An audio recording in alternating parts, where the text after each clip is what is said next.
Bhagyalakshmi சீரியலோட upcoming episode என்னென்னு பார்க்கலாம். இங்கே பாக்கியாவோட வீட்டுக்கு கோபியோட பேச்சை கேட்டுக்கிட்டு எழிலும் செழியனும் தன்னுடைய குடும்பத்தை கூட்டிகிட்டு வராங்க. இதை பார்த்த ஈஸ்வரி ரொம்ப சந்தோஷப்படுறாங்க. கோபி, இப்படி குடும்பத்தை நீ ஒன்று சேர்த்துட்ட, இனியாவது உன் அருமை பெருமை என்னன்னு பாக்கியா நல்லா தெரிஞ்சுப்பா. இந்த வீட்டில இருந்து போன செழியன் இங்கே எழில்னு 2 பேரும் இப்படி நீ கூப்பிட்ட உடனே வருவாங்கன்னு எதிர்பார்க்கவே இல்லை. பாக்கியா தான் பொறுப்பே இல்லாமல் இருந்தா, தான் பசங்க மேலே பாசமே இல்லாமல் இருந்தா. ஆனால் நீ அப்படி இல்லாமல் பசங்களுக்கு ஒரு நல்ல அப்பாவா அவங்க ஒத்துமையாக ஒரே குடும்பமாக இருக்கிறது தான் நல்லதுன்னு சொல்லி புரிய வச்சு கூட்டிகிட்டு வந்துட்ட கோபி. எனக்கு இதை பார்க்கும்போது ரொம்ப சந்தோஷமாக இருக்குது. முன்னாடி நாங்கள் எல்லாரும் ஒன்றா உட்காந்து சாப்பிடுவோம், அவ்வளோ சிரித்து பேசுவோம். ஆனால் இப்போ ஒவ்வொருத்தரும் அவங்கவுங்க வீட்டுக்கு போனதுக்கப்புறமா, தனியாக போனதுக்கப்புறமா பேசக்கூட ஆள் இல்லாமல் இருந்தேன். ஆனால் இப்போ பார்த்தேன்னா இங்கே ஜெனி, அமிர்தா, எழில்னு எல்லாரும் என்கிட்ட பேசிக்கிட்டே இருக்கிறாங்க. இனி எனக்கு எந்த கவலையும் இல்லை. நான் ரொம்ப நிம்மதியாக சந்தோஷமாக இருப்பேன் கோபி. நான் சந்தோஷமாக இருக்கிறதுக்கு காரணமே நீ தான் கோபி அப்படின்னு கோபியால் தான் இவங்க எல்லாரும் வீட்டுக்கு வந்தாங்கன்னு ஈஸ்வரி கோபியை புகழ்ந்து பேசிகிட்டு இருக்காங்க. அதுக்குடனே கோபியும், அது வேற ஒன்றும் இல்லைம்மா, சீக்கிரமாகவே பாக்கியாவோட வீட்டிலேருந்து வெளியில் போவேன்னு சொன்னதுக்கப்புறமா நான் இருக்கும்போது உங்களுக்கு துணையாக நான் இருந்தேன். நான் இல்லைன்னா நீங்கள் கஷ்டப்படக்கூடாதுல்ல, அதாம்மா என் பசங்க எல்லாரையும் இங்கேயே வர வச்சுட்டேன். இனி நீங்கள் தனியாக இருக்க வேண்டிய அவசியமே இல்லையே. பாக்கியா ரெஸ்டாரண்ட்டுக்கு போனாலும், இங்கே மற்றபடி உதவி செய்கிறதுக்காக அமிர்தா போனாலும் ஜெனி எப்பயும் உங்களுக்கு துணையாக இருப்பாம்மா. நீங்கள் முன்ன மாதிரியே சந்தோஷமாக இருக்கலாம் அப்படின்னு சொல்லிட்டு இருக்காங்க. இன்னொரு பக்கம் இங்கே தன்னுடைய பசங்க வந்த சந்தோஷம் இருந்தாலும் பாக்கியா ரெஸ்டாரண்ட்டுக்கு போக முடியாமல் அவங்களுக்காக தேவையானதெல்லாம் சமைச்சு கொடுத்துட்ருக்காங்க. நிற்க கூட நேரமே இல்லாமல் இருந்த பாக்கியா தான் பசங்களை பார்த்த உடனே சந்தோஷமாக பேசுகிறாங்க. ஆனாலும் இப்படி என் வேலையெல்லாம் விட்டுட்டு என் பசங்களுக்கு சமைச்சு போட்டுட்டு இருந்தேன்னா அப்புறம் கஸ்டமர் யார் பார்க்குறது, என் ரெஸ்டாரண்ட்டை யார் கவனிக்கிறது? எனக்கு இப்போ பெரிய பெரிய ஆர்டர்லாம் வேறு வந்துட்டுருக்கேன், என்ன செய்கிறதுன்னு தெரியல. எதுக்கு என் பசங்க வந்தாங்க? ஒரு வேளை இதெல்லாம் கோபியோட வேலையாக இருக்குமா, இல்லை என் மாமியாரோட வேலையாக இருக்குமான்னு தெரியலையே அப்படின்னு பாக்கியா நினச்சிட்டு இருக்காங்க. அந்த சமயம் ரொம்ப சந்தோஷமாக அங்கே வந்த கோபியும், என்ன பாக்கியா ரொம்ப சந்தோஷமாக இருக்க போல, உன் பசங்க எல்லாரும் இந்த வீட்டுக்கே வந்துட்டாங்க. இனி நீங்கள் எல்லாரும் ஒத்துமையாக இருக்க போகிறீங்க. அது மட்டும் இல்லாமல் உன் பசங்க உன் பக்கத்தில் இருக்கிறது தானே நீயும் விரும்பின.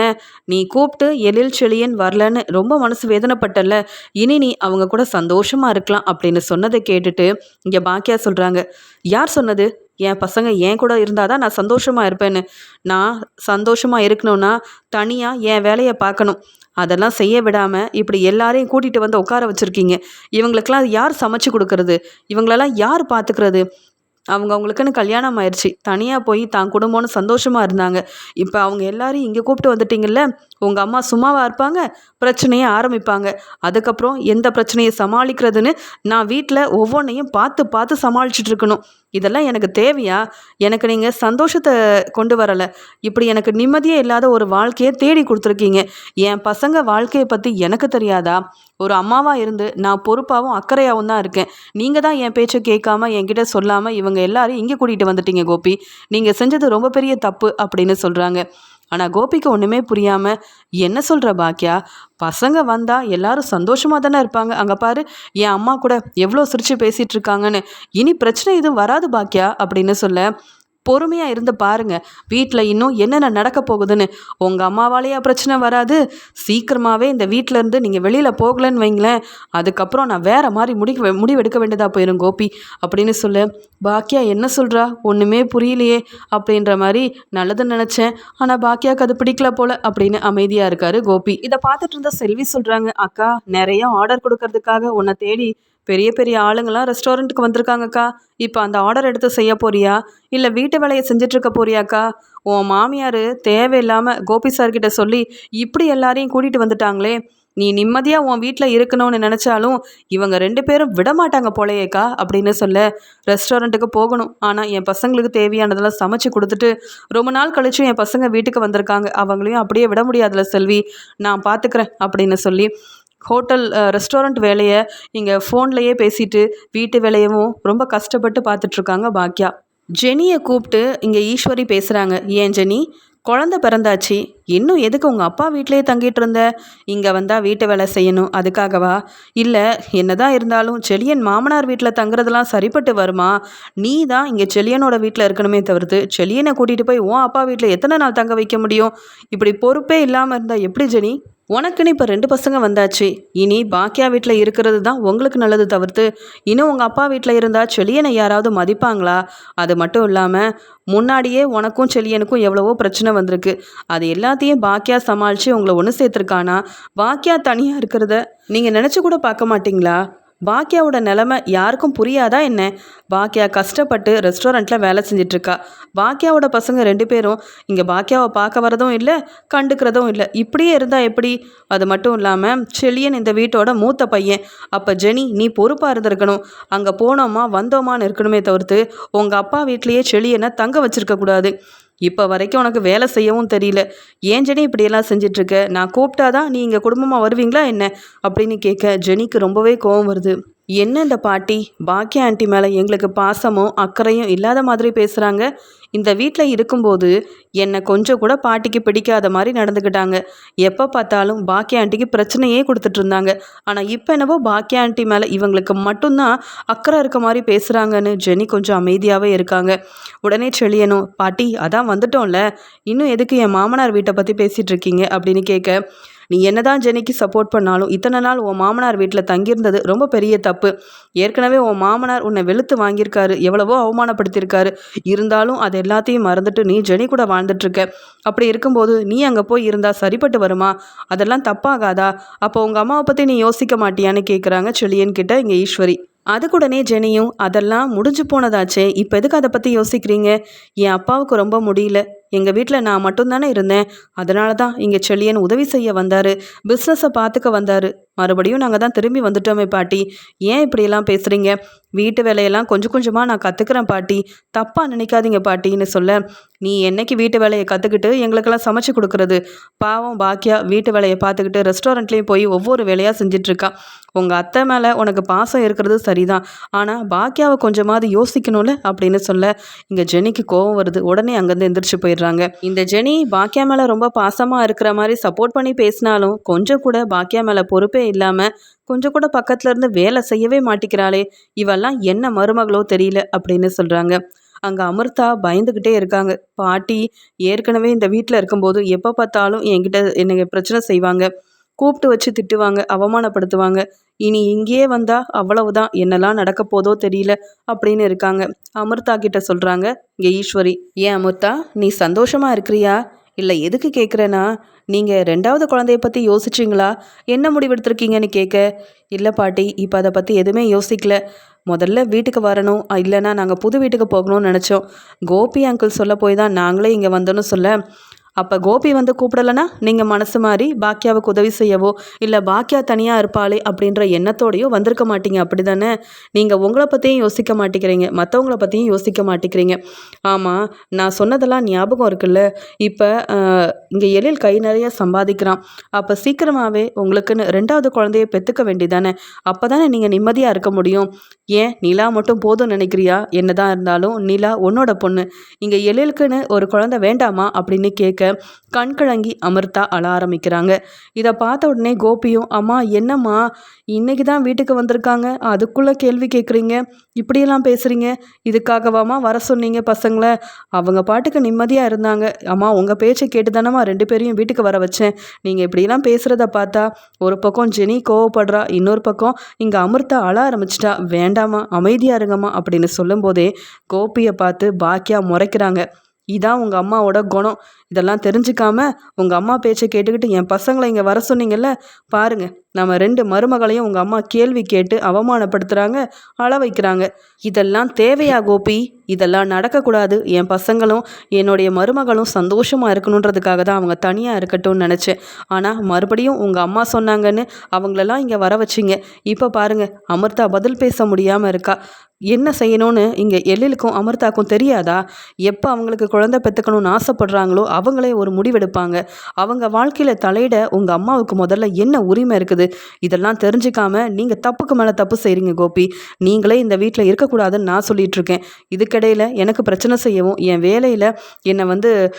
வேலையை செய்ய விடாமல் செய்கிறதுக்காகவும் இப்படி இவங்களெல்லாம் கூட்டிகிட்டு வந்திருக்கீங்களே, இந்த பிரச்சனையை எப்படி சமாளிக்க போகிறீங்க? பார்த்துக்கிட்டே இருங்க, உங்கள் அம்மாவால் இன்னும் என்னென்ன பிரச்சனை வரப்போதோ தெரியல அப்படின்னு சொல்ல, உடனே எழிலும் போதும் பாட்டி, இதுக்கு மேலே இதெல்லாம் பேச வேண்டாம், நாங்கள் போய் ரெஸ்ட் எடுக்கிறோம், நாளைக்கு இதை பற்றி பேசிக்கலான்னு சொல்லி அழுதுட்டு இருந்த அமிர்தாவை அங்கே கூட்டிகிட்டு போயிடுறாங்க. உடனே ஈஸ்வரி, என்ன பாக்கியா இது, நான் சொல்கிற எதையும் நீ தான் புரிஞ்சிக்க மாட்டேன்னு பார்த்தா ஓ 2 மருமகளும் இப்படி தான் இருக்கிறாங்க, ஒன்றை மாதிரியே தான் இருக்கிறாங்க, எதுவும் சொன்னால் புரியவும் மாட்டிக்கிறாங்க, நல்லது என்னன்னு கேட்டு தெரிஞ்சுக்கவும் மாட்டிக்கிறாங்கன்னு சொல்ல அமைதியாக கோவத்தில் அங்கே போயிடுறாங்க பாக்கியா.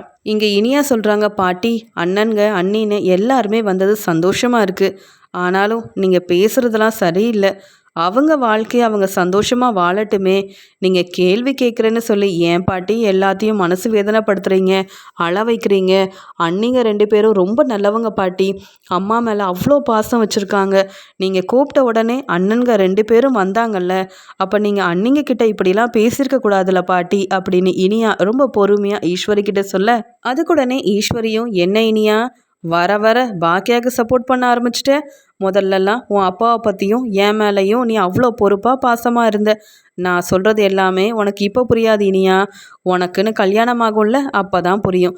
இங்கே பாக்கியா மேலே உள்ள பாசத்தில் தேவையில்லாமல் இப்படிலாம் என்கிட்ட வந்து பேசாத அப்படின்னு சொல்லிடுறாங்க. அடுத்த நாள் எப்பயும் போல் பாக்கியா கிச்சனில் வேலை செஞ்சிட்ருக்காங்க. அமிர்தாவும் இங்கே ஜெனியும் ரொம்ப நேரம் கழித்து எழுந்து வராங்க. இதை பார்த்த உடனே இங்கே ஈஸ்வரி கேட்குறாங்க, என்ன இந்த வீட்டோட மருமக 2 பேரும் இவ்வளோ நேரம் கழிச்சா வர்றது, அங்கே பார் பாக்கியா ரெஸ்டாரண்ட்டுக்கு கிளம்பணுன்னு காலையிலேருந்து வேலை செஞ்சிட்ருக்கா, இப்படி பொறுப்பே இல்லாமல் இருந்தால் எப்படி, இப்படி நீங்கள் நல்லா இங்கே ரெஸ்ட் எடுக்கிறதுக்காக தான் பாக்கியாவோட வீட்டுக்கு வந்தீங்களா, அதுக்கு நீங்கள் பேசாமல் அங்கே தனியாகவே இருந்திருக்கலாமே அப்படின்னு கேட்குறாங்க. ஏம்மா ஜெனி, உனக்கு உங்கள் அம்மா காஃபி போடவாது கற்றுக் கொடுத்தாங்களா, ஏன்னா இத்தனை நாள் நீ உன் அம்மா வீட்டில் தானே இருந்த, எனக்கு முதல்ல ஒரு காஃபி போட்டு கொண்டு வா அப்படின்னு சொல்கிறாங்க. இங்கே ஜெனியும் சரி பாட்டின்ட்டு போகிறாங்க. ஆனால் ஜெனிக்கு சரியாக காஃபி போட தெரியாததுனால தெரிஞ்ச மாதிரி போட்டு கொண்டு வந்து ஈஸ்வரி கிட்ட கொடுக்க, அதை குடிச்சு பார்த்த ஈஸ்வரியும், என்ன ஜெனி இது, காஃபி போடக்கூட உனக்கு தெரியாதா, எப்படி தான் இங்கே செழியன் உன் கூட வாழ்கிறானோ தெரியல, எதுக்கு உன்னை விரும்பி கல்யாணம் பண்ணானோ தெரியல அப்படின்னு திட்ட ஆரம்பிக்கிறாங்க. இதெல்லாம் பார்த்துட்டு இருந்த ஜெனி நினைக்கிறாங்க, நாம் எதுக்கு பாக்கியா ஆண்டி மாதிரி பொறுமையாக இருக்கணும், நாம் என்ன ஈஸ்வரி பாட்டியோட மருமகளா, இல்லையே, பாக்கியா ஆண்டியே அமைதியாக இருக்கும்போது நாம் ஏன் சும்மா இருக்கணும், எப்போ பார்த்தாலும் திட்டிக்கிட்டே இருக்காங்க, இந்த வீட்டில் இருந்தால் நிம்மதியே இல்லை, இதுக்காகவா இங்கே வந்தோன்னு சொல்லி ஈஸ்வரிக்கு நல்ல பாடம் புகட்டுறதுக்காக ஜெனி சொல்கிறாங்க. ஏன் பாட்டி, இத்தனை வருஷமாக உங்கள் பேரன் என் கூட சந்தோஷமாக வாழ்ந்துட்டுருக்காரு, ஆனால் நீங்கள் என்ன, நான் வந்ததுலேருந்து ஏதாவது ஒன்று சொல்லி திட்டிக்கிட்டே இருக்கீங்க, ஏதாவது ஒரு தப்பை கண்டுபிடிக்கணும்னு குறை சொல்லிக்கிட்டே இருக்கிறீங்க, அப்படி நான் என்ன தப்பு செஞ்சுட்டேன், நீங்கள் செஞ்சது தான் பாட்டி தப்பு, இங்கே பாக்கியா ஆண்டி சொல்லியும் இங்கே கோபி அங்கிளை வீட்டுக்கு கூட்டிகிட்டு வந்தீங்க, இப்போ அவர் என்னடானா எங்களை கூட்டிகிட்டு வந்தார், நீங்கள் பிரச்சனை செஞ்சிட்ருக்கீங்க, உங்கள் பேச்சை கேட்கணுன்ற அவசியம் இல்லை, நான் தப்பு செஞ்சால் என்னை கேட்குறதுக்கு பாக்கியா ஆண்டி இருக்காங்க, இல்லை செழியன் இருக்காங்க, நீங்கள் எப்போ பார்த்தாலும் வீட்டில் பிரச்சனை செய்கிறதுக்குன்னு என்னையும் அமிர்தாவையும் கூப்பிட்டு வச்சு திட்டுறீங்க, இதெல்லாம் என்ன, நீங்கள் இன்னும் திருந்தவே இல்லையா அப்படின்னு கேள்வி கேட்க ஈஸ்வரி பதில் பேசாமல் பேரதிர்ச்சி அடைகிறாங்க. உடனே அமிர்தாவும் ஜெனி சொல்கிறது தான் சரி, அது மட்டும் இல்லாமல் பாக்கியா ஆண்டிக்கு நீங்கள் என்ன உதவி செய்கிறீங்க, பாக்கியா ஆண்டி பேச்சை கேட்காம கோபி அங்கிளை இங்கே கூட்டிகிட்டு வந்தீங்க, அவங்களுக்கு இது பிடிக்குமா பிடிக்காதா, இல்லை கோபி அங்கிள் இங்கே தங்குறது பாக்கியா ஆண்டிக்கு விருப்பம் தானான்னு கேள்வி கேட்டிங்களா, உங்கள் இஷ்டத்துக்கு உங்கள் பையன் மேலே உள்ள பாசத்தில் அவரையும் இங்கே கூட்டிகிட்டு வந்து வச்சுக்கிட்டு நீங்கள் தேவையில்லாமல் பிரச்சனை செஞ்சிட்ருக்கீங்க, இதில் நாங்கள் வேற வந்திருக்கோன்னு எங்களை பாசமாக கூட்டிகிட்டு வர சொன்னீங்கன்னு நினச்சா திருந்தாமல் மறுபடியும் பழைய மாதிரியே கேள்வி கேட்குறீங்களே, இப்படியே இருந்தால் நாங்கள் எப்படி இந்த வீட்டில் சந்தோஷமாக இருக்க முடியும், நீங்கள் சொன்னீங்க நீங்கள் வந்தோம், ஆனால் நீங்கள் பேசுகிற பேச்சால் நாங்கள் மனசு வேதனைப்பட வேண்டியதாக இருக்குது, அதனால் பாக்கியா ஆண்டி சொன்னது தான் சரி, தனியாக இருந்தாலும் சந்தோஷமாக நிம்மதியாக இருக்கணும், இந்த வீட்டில் எங்களுக்கு நிம்மதியே இல்லை, ஏன் எங்கள் மாமியாராக இருக்கிற பாக்கியா ஆண்டியே இதை பற்றி பேசலை, ஆனால் நீங்கள் ஏன் இவ்வளோ பேசுகிறீங்க, ஏன் இவ்வளோ பிரச்சனை செய்கிறீங்க, உங்கள் பேச்சை கேட்க வேண்டிய அவசியம் எங்களுக்கு இல்லை, எங்களுக்குன்னு தனி குடும்பம் இருக்குது, அந்த குடும்பத்தை நாங்கள் பார்த்துக்கணுமே தவிர்த்து நீங்கள் சொல்கிறதெல்லாம் கேட்டுக்கிட்டு இந்த வீட்டில் கோபி அங்கிள் மாதிரிலாம் எங்களால் இருக்கவே முடியாது, அமிர்தா பேசாமல் நாம் தனியாக இருக்கிறதா நல்லது, இங்கே வந்தோன்னா பாட்டி பிரச்சனை செய்வாங்க, இவங்க பேசுகிற பேச்சுக்கும் இவங்க கேட்குற கேள்விக்கும் நாம் எதுக்கு பதில் சொல்லணும், நம்ம குடும்பம் முக்கியம்னு ஒரு நாள் தங்கணும் கிளம்பிட வேண்டியதான் அப்படின்னு சொல்லி இங்கே செழியன்கிட்ட ஜெனி சொல்கிறாங்க. பாத்தியா உன் பாட்டிய, இவங்க நல்லா பார்த்துப்பாங்க, பாசமாக இருப்பாங்கன்னு நினச்சி இங்கே வந்தோம். ஆனால் வந்ததுலேருந்து என்னையும் அமிர்தாவையும் கேள்வி கேட்டு அவமானப்படுத்துகிறாங்க, இல்லைன்னா அழ வைக்கிறாங்க, மனசு வேதனைப்படுத்துகிறாங்க. இதுக்காகவா நாங்கள் இங்கே இருக்கணும்? பேசாமல் எங்கள் வீட்டுக்கே போயிடலாம். இத்தனை வருஷம் எங்கள் வீட்டில் இருந்தியே, இத்தனை மாதம் எங்கள் வீட்டில் இருந்தியே செல்லியா. என் அப்பா என் அம்மா உன்னை இவ்வளோ நல்லா பார்த்துக்கிட்டாங்க. உன்னை ஏதாவது தப்பாக பேசியிருப்பாங்களா? இல்லை உன்னை மனசு வேதனைப்படுற மாதிரி தான் நடந்துப்பாங்களா? ஆனால் இந்த வீட்டுக்கு வந்து ஒரு நாள் தான் ஆகுது. உன் பாட்டி குணத்தை பார்த்தல, அவங்க இன்னும் மாறவும் இல்லை, திருந்தவும் இல்லை. இப்படியே பேசி பிரச்சனை செய்கிறது மட்டும்தான் அவங்களுடைய வேலையாக இருக்குது. எப்படி தான் பாக்கியா ஆண்டி பாட்டி கூட இந்த வீட்டில் இருக்காங்களோ தெரியல. நம்மளாவது இவங்க கோவப்பட்டுட்டு தனியாக போயிடுவோம். ஆனால் பாக்கியா ஆண்டியோட நிலமை தான் ரொம்ப பாவம். பேசாமல் கிளம்பு செல்லியா. இப்படி இவங்க முன்னாடி அவமானப்பட்டு நின்று திட்டு வாங்கிட்டு இருக்கிறத விட ஏன் அப்பா அம்மா வீட்டிலேயே சந்தோஷமாக இருக்கலான்னு சொல்லி செழியனை கூட்டிகிட்டு அங்கேருந்து ரொம்ப கோவமாக பேசிட்டு ஜெனி கிளம்பிடுறாங்க. உடனே அமிர்தாவும் பாக்கியா கிட்ட சொல்கிறாங்க, நாங்களும் கிளம்புறோம்மா. பாட்டியோட பேச்சு சரியில்லை, அவங்க திருந்துற மாதிரியும் தெரியல. எப்போ பார்த்தாலும் எங்களுடைய வாழ்க்கையில் தலையிட்டு என்ன செய்கிறீங்க, என்ன நடக்கணும், பாட்டி சொல்கிறது மட்டும்தான் நாங்கள் செய்யணும்னு நினைக்கிறாங்க. ஆனால் எங்களுக்குன்னு நாங்கள் சுயமாக முடிவெடுக்க முடியாதா என்ன? எங்கள் வாழ்க்கையை பார்த்துக்கறணுன்னா நாங்கள் இந்த வீட்டில் இருக்கக்கூடாது அப்படின்னு சொல்லி ஈஸ்வரி மேலே ரொம்ப கோவமான இங்கே அமிர்தாவும் இங்கே ஈஸ்வரியை வெளுத்து வாங்கிட்டு எலியில் கூட்டிகிட்டு அங்கேருந்து கிளம்பிடுறாங்க. இதை பார்த்த கோபி, அம்மா என்னம்மா நீங்கள் இப்படி செஞ்சிட்டீங்க? இந்த வீட்டுக்கு என் பசங்கள்லாம் வந்திருக்காங்க, என் மருமக எல்லாரும் வந்திருக்காங்க, சந்தோஷமாக இருப்பாங்கன்னு நினச்சா ஒரே நாளையில் திட்டி அவமானப்படுத்தி மனசு வேதனைப்படுத்தி அவங்க வெளியில் போகிற மாதிரி செஞ்சிட்டிங்களேம்மா. ஏம்மா இப்படி பண்ணுறீங்க அப்படின்னு சொல்லி கோபி ரொம்ப கோவமாக ஈஸ்வரியை கேள்வி கேட்டு திட்ட ஆரம்பிக்கிறாரு. உடனே ஈஸ்வரியும், என்ன கோபி, என்னவோ நான் பெரிய தப்பு பண்ண மாதிரி நீயும் என்னை திட்டிகிட்டு இருக்க? உன் பசங்க தான் என்னை புரிஞ்சிக்கல, இந்த வீட்டுக்கு வாழ வந்த மருமக 2 பேரும் என்னை புரிஞ்சுக்காம போகிறாங்கன்னு நானே கவலையில் இருக்கேன். நீ இப்படிலாம் பேசுறியே? அவங்க நான் சொல்கிறத கேட்கக்கூடாதுன்னு நினைக்கிறாங்க. தனியாகவே இருந்துட்டாங்கல்ல, அதனால தான் இப்படி ஒத்துமையாக இருக்கிறதுக்கு உன் பசங்களுக்கும் பிடிக்கல, இங்கே உள்ள மருமக 2 பேர்த்துக்கும் பிடிக்கல, அதான் கிளம்பி போயிட்டாங்க. இதில் ஏன் தப்பு எதுவுமே இல்லைன்னு சொல்ல அதுக்கு பாக்கியா சொல்கிறாங்க, உங்கள் தப்பு தான் அத்தை, உங்கள் தப்பு மட்டும்தான். இப்போ புரிஞ்சுக்கோங்க, நீங்கள் கூப்பிட்டாலும் இனி என் பசங்களும் வரமாட்டாங்க, அவங்க குடும்பத்தில் உள்ள யாரும் வரமாட்டாங்க. ஏன்னா உங்கள் குணம் அப்படி. உங்களை நான் வேணால் பொறுமையாக அமைதியாக போகலாம் நீங்கள் பேசுகிற பேச்சுக்கெல்லாம். ஆனால் மற்றவங்க அப்படி இருக்கணும்னு அவசியம் இல்லை. என் பசங்க சந்தோஷமாக இருக்கணுன்றதுக்காக தான் அவங்க எங்கே இருக்கணும்னு விருப்பப்படுறாங்களோ அங்கே இருக்கட்டும் நான் முடிவெடுத்தேன். ஆனால் மறுபடியும் அவங்கள இங்கே கூட்டிகிட்டு வர சொல்லி அவங்க எல்லாரையும் அள வச்சுட்டீங்க. அவங்க எல்லாரும் மனசு வேதனையில் இங்கேருந்து போயிருக்காங்க. இதுக்காக தான் என் பசங்களை வர வச்சிங்களா? இது உங்களுக்கு தேவையில்லாத வேலை தானே அவங்க 2 பேர்த்துக்கும். இனியாவது பொறுப்பாக நடந்துக்கோங்க. என் பசங்க எப்படி இருக்கணும், அவங்க வாழ்க்கையை பற்றி எனக்கு அக்கறை இருக்குது. இனி நீங்கள் கூப்பிட்டாலும் அவங்க வரமாட்டாங்க. அவங்கள பற்றி நீங்கள் 2 பேரும் எந்த ஒரு முடிவையும் எடுக்க வேண்டாம். என் பசங்க மேலே எனக்கு மட்டும்தான் உரிமை இருக்குது கோபி. அதனால் சீக்கிரமாக நீங்கள் இந்த வீட்டை விட்டு வெளியில் போங்க. நீங்கள் இந்த வீட்டை விட்டு போனாலே எனக்கு பிரச்சனை கொஞ்சம் குறையும் கோபி அப்படின்னு சொல்ல உடனே, ஆமாம் பாக்கியா, நான் செஞ்சது தப்பு. உன் பேச்சை கேட்காம உன் பசங்களை இப்படி நம்ம வீட்டுக்கு வர வச்சிருக்கவும் கூடாது. என் அம்மாவோட குணம் என்னன்னு தெரியாமல் இப்படி நான் தப்பான ஒரு வேலையை செஞ்சிட்டேன். என் அம்மாவை பற்றி நல்லா புரிஞ்சுக்கிட்டேன். நான் சீக்கிரமாகவே இந்த வீட்டை விட்டு போயிடுறேன் பாக்கியா, நீ கவலைப்படாதன்னு சொல்லி மன்னிப்பு கேட்குறாரு கோபி.